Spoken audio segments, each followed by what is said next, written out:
नमस्कार दोस्तों, OCN network में आपका स्वागत है। मैं हूं ओमकार चौधरी।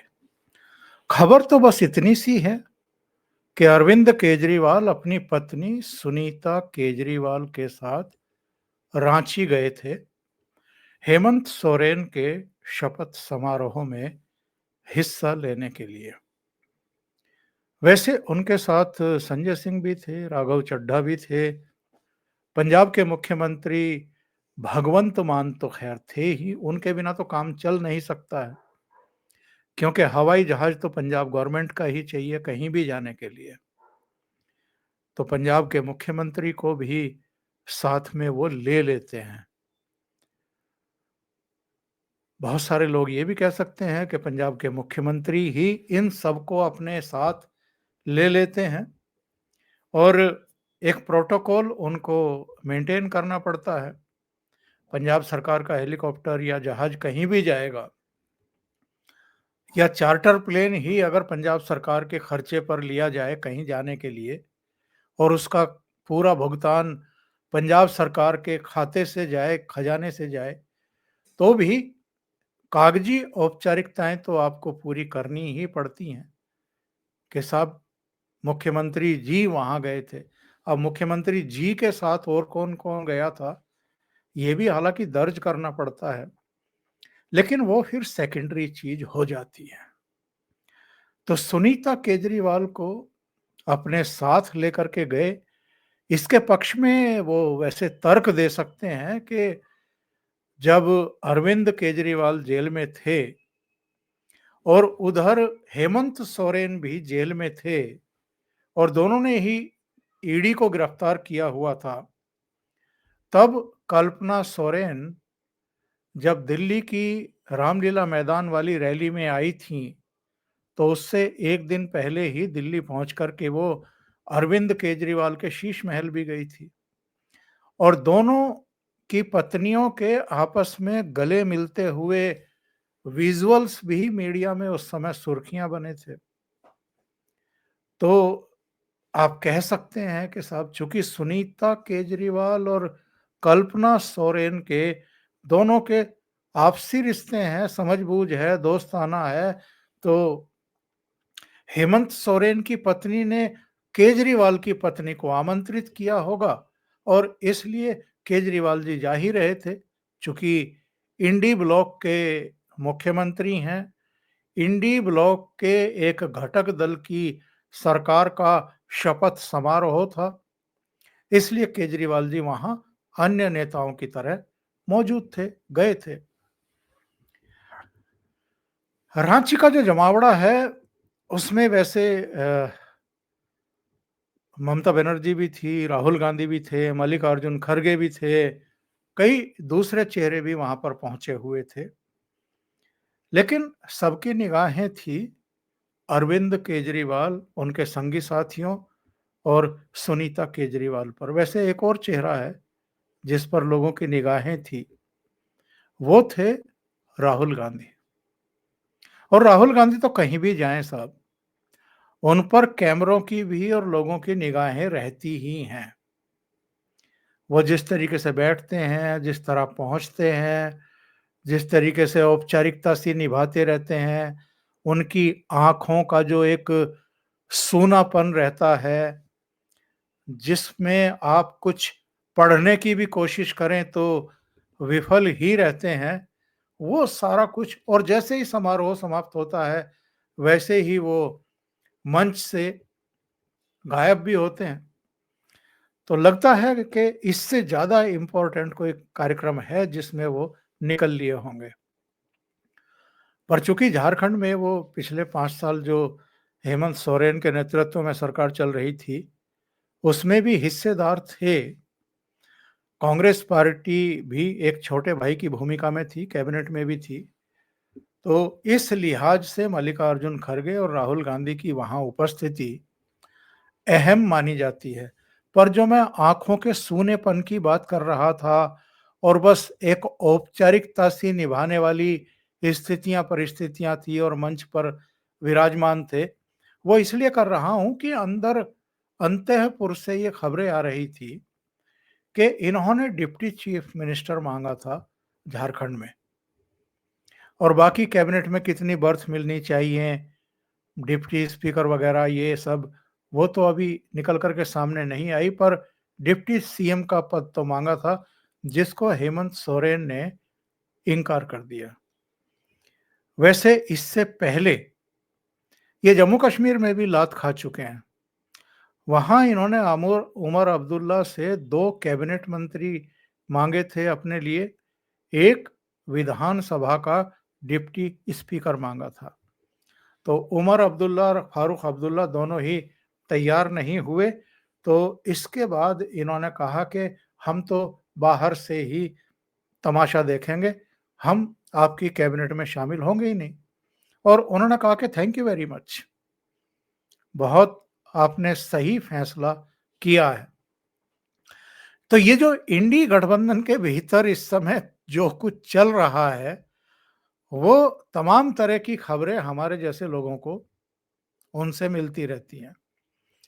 अभी अडानी, अडानी, अडानी, अडानी का जो राग ये अलाप रहे हैं, कई इंडी ब्लॉक के नेताओं ने उस पर नाखुशी प्रकट कर दी है। ममता बनर्जी ने भी, शरद पवार ने भी, और कई तो अंदर खाते इतने दुखी हो चुके हैं, और इनकी पार्टी के नेता भी।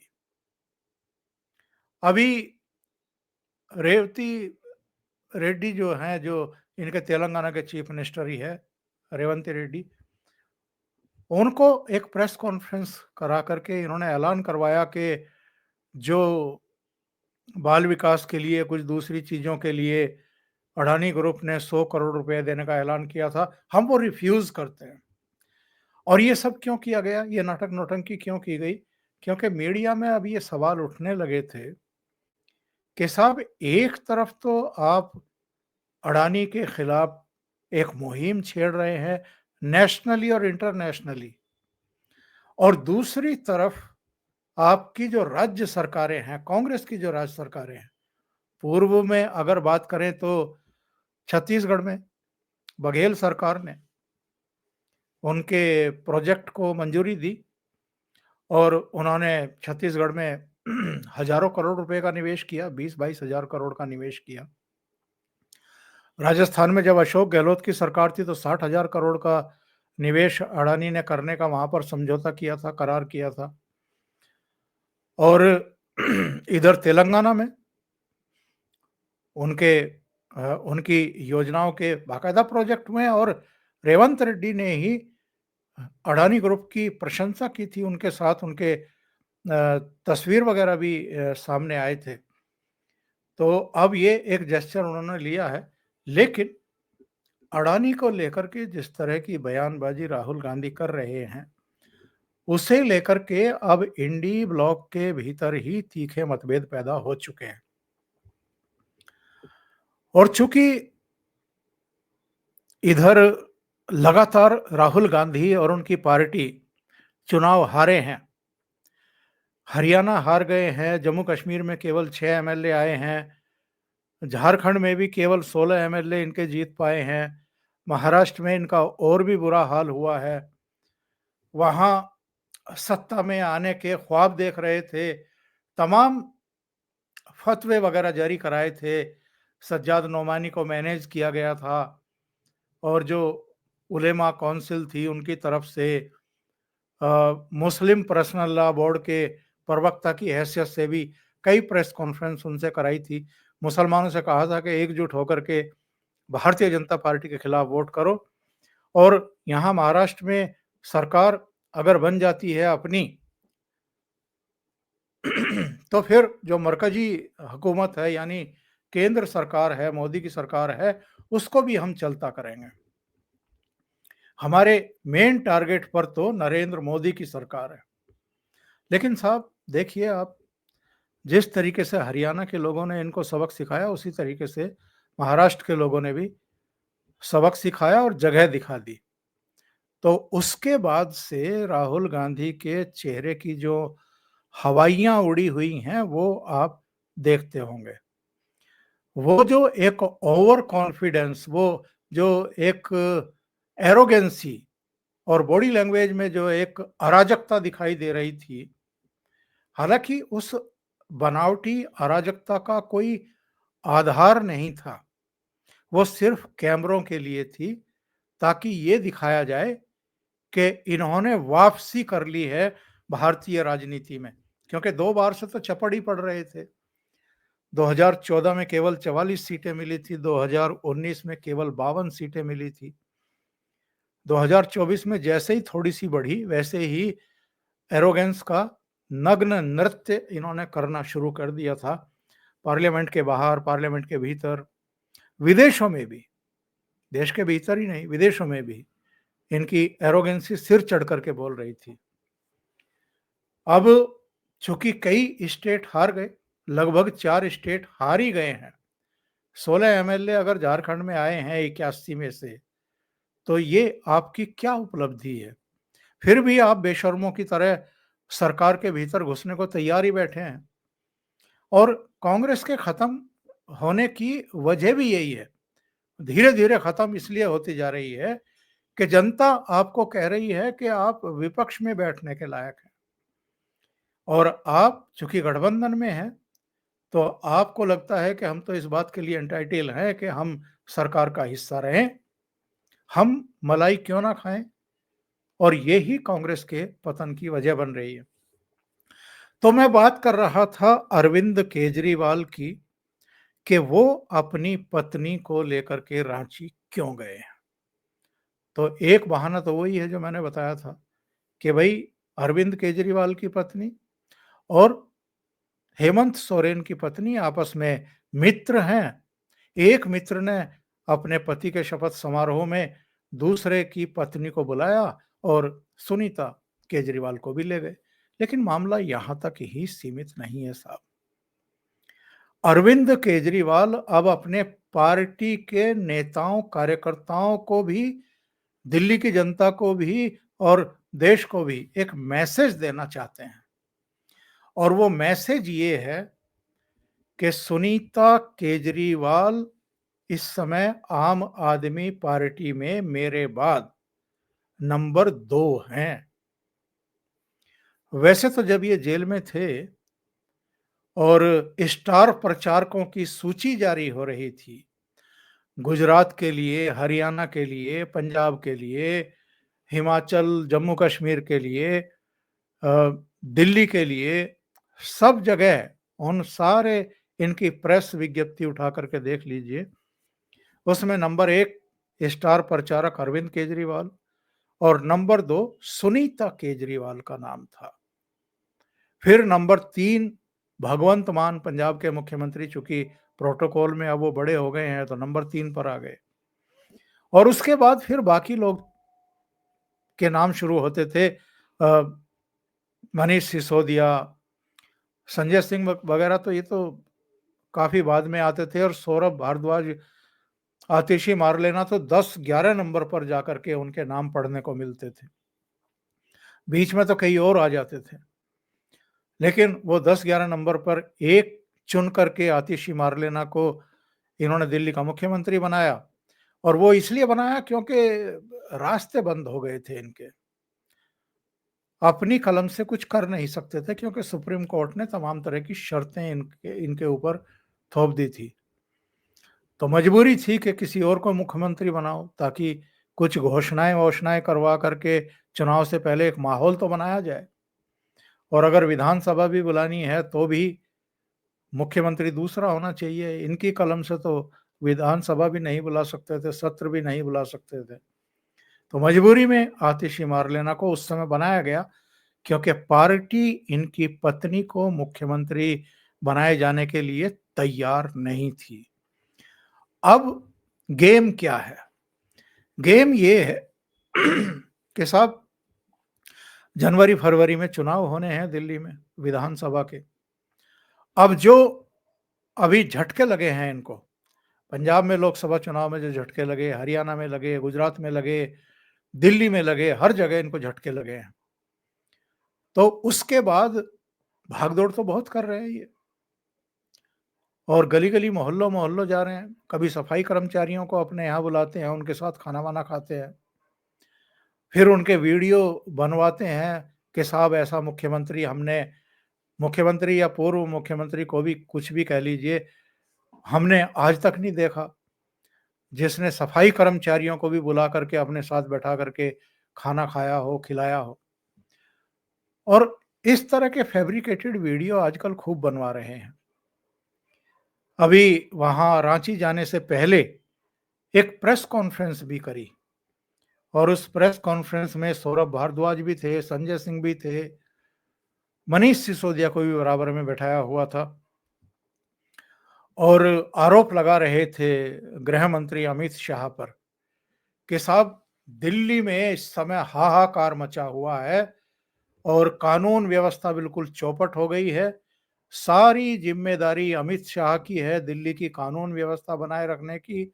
अमित शाह पूरी तरीके से विफल हो गए हैं और एक पता नहीं नक्शा उठा कर ले आए, वो सबके हाथों में नक्शा दे दिया क्योंकि कैमरों पर विजुअल में कुछ-कुछ इस तरह की कारस्तानी अगर चलती रहे तो ज़रा वीडियो रोचक बन जाता है।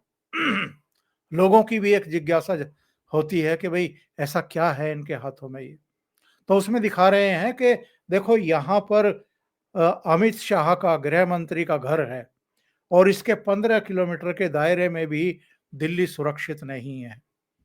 अब यार सबको पता है कि गृह मंत्री हों, प्रधानमंत्री हों, रक्षा मंत्री हों, विदेश मंत्री हों, जितने भी कैबिनेट के मंत्री हैं केंद्र सरकार के, वो सारे लुटियन ज़ोन में ही रहते हैं। तो आप नई बात क्या बता रहे हो और नक्शा हाथ में लेकर के, लेकिन ड्रामा करने की आदत है शुरू से ही।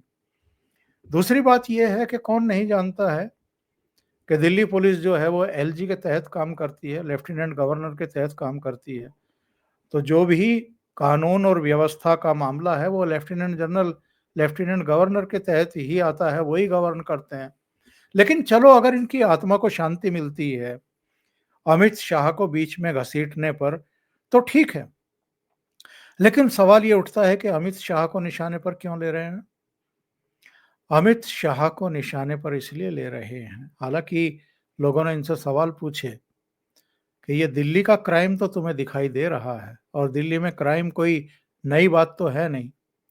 यहाँ दुनिया मतलब भारत भर के लोग रहते हैं, दुनिया के भी रहते हैं, क्योंकि अलग-अलग देशों के आपके उच्चायोग भी हैं, दूतावास भी हैं, उनके कॉन्सुलेट भी हैं, तमाम लोग रहते हैं। पर चलो हम मान लें कि देश के ही अलग-अलग राज्यों के बहुत सारे लोग रहते हैं और अपना काम-धंधा करने के लिए भी छोटा-मोटा रोज़गार करने के लिए भी आते हैं, नौकर-चाकर रखने होते हैं, तो वो भी दिल्ली के बाहर के ज़्यादा होते हैं। और अगर क्राइम यहाँ हो रहा है तो ये नई बात तो है नहीं, पहले से ही होता रहा है। यहाँ तो निर्भया कांड भी हुआ है, तब तो कांग्रेस की सरकार थी। बहरहाल इन्होंने निशाने पर क्यों लिया अमित शाह को? उसका एकमात्र कारण ये है कि इस बार विधानसभा चुनाव की पूरी कमान अमित शाह ने अपने हाथों में संभाल ली है और वो पूरा दिल्ली पर फोकस कर रहे हैं। इस समय भारतीय जनता पार्टी के टारगेट पर है दिल्ली, क्योंकि हरियाणा में वो चुनाव जीत गई है, वहां उसकी तीसरी बार सरकार बन गई है। महाराष्ट्र में भी उसकी सरकार बन रही है। झारखंड में उसको जरूर झटका लगा। जम्मू कश्मीर में भी उसका प्रदर्शन बहुत बढ़िया रहा है, 29 एमएलए उसके चुन करके आए हैं और झारखंड में भी वो सेकंड लार्जेस्ट पार्टी है, उसका वोट प्रतिशत तो सबसे ज्यादा। तो उस लिहाज से अगर देखें तो भारतीय जनता पार्टी का परफॉर्मेंस बुरा नहीं है। केंद्र में लोकसभा चुनाव में 240 सीटें जरूर भारतीय जनता पार्टी को मिली हैं, लेकिन तीसरी बार नरेंद्र मोदी प्रधानमंत्री बन गए। तो इनको लग ये रहा है कि लोकसभा चुनाव में, हरियाणा के विधानसभा चुनाव में, दिसंबर 2023 के राजस्थान, मध्य प्रदेश, छत्तीसगढ़ के चुनाव में जनता ने इनको इनकी जगह दिखाई है। इनका जनाधार थोड़ा बहुत अगर कहीं था भी तो वो खिसक चुका है। और दिल्ली में और हरियाणा में तो इन्होंने ये मुद्दा बनाया था एक्चुअल में कि जेल के बदले वोट दीजिए आप लोग, आपके बेटे को, आपके मुख्यमंत्री को इन मोदी जी ने उठा करके जेल में डाला, अब आप इसका प्रतिकार करिए वोट दे करके। तो लोगों ने जैसा प्रतिकार किया है वो हमारे और आपके सामने है। तो इनके पिस्तौल ठंडे हुए पड़े हैं। इनको लग रहा है कि इस बार तो दिल्ली भी हाथ से निकलने वाली है। दूसरे, सुप्रीम कोर्ट की जो शर्तें हैं, उसके हिसाब से अगर हम 1% को मान भी लें कि इस बार भी भारतीय जनता पार्टी नहीं आ रही है, आम आदमी पार्टी को ही दिल्ली की जनता चुन लेगी, तो सुप्रीम कोर्ट के दिशा निर्देशों के अनुसार ये अगर मुख्यमंत्री पद की शपथ भी लेंगे तो कुछ नहीं कर पाएंगे। ये किसी फाइल पर सिग्नेचर नहीं कर सकते, ये सचिवालय नहीं जा सकते, मुख्यमंत्री पद का दायित्व नहीं संभाल सकते, ये विधानसभा का सत्र भी नहीं बुला सकते। जो शर्तें इस बार के इनके मुख्यमंत्री के कार्यकाल पर लागू थी, वो अगले पर भी लागू होंगी।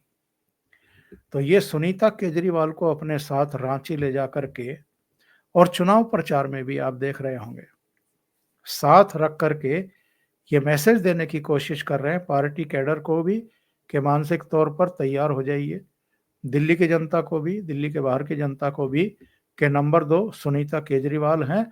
अगर इन परिस्थितियों में अगर हमको बहुमत मिल जाता है तो मुख्यमंत्री सुनीता केजरीवाल होंगी, अरविंद केजरीवाल नहीं होंगे। अभी के लिए इतना ही। बहुत बहुत धन्यवाद। अगर आपको ये चैनल और इसके कंटेंट पसंद आ रहे हैं तो लाइक करें, कमेंट करें, वीडियो को शेयर भी करें। अभी तक अगर आपने ये चैनल सब्सक्राइब नहीं किया है तो सब्सक्राइब कर लें और साथ में लगे बेल आइकॉन को दबा दें ताकि आगे आने वाले वीडियो और उनके नोटिफिकेशन आप तक पहुंचते रहें। बहुत बहुत धन्यवाद। नमस्कार।